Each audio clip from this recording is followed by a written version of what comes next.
Hey, let's talk about diabetes mellitus. What is diabetes mellitus?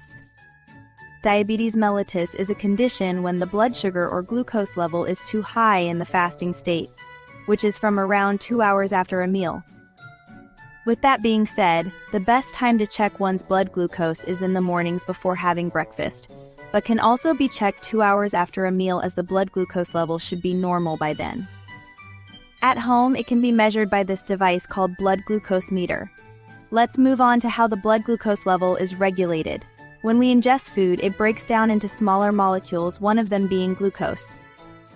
Glucose will reach an organ called the pancreas. The pancreas has alpha, beta, delta, and F cells.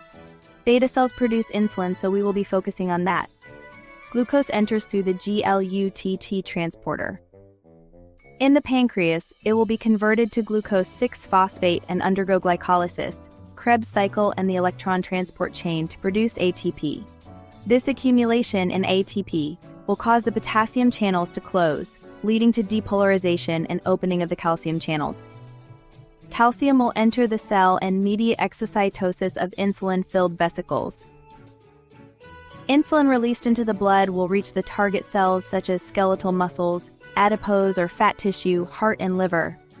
By binding to the insulin receptors, this will mediate more GLUT transporters to reach the surface of the cell membrane for glucose uptake. When this process is defective, it can lead to diabetes mellitus. There are 3 types, which we cover in the next few videos.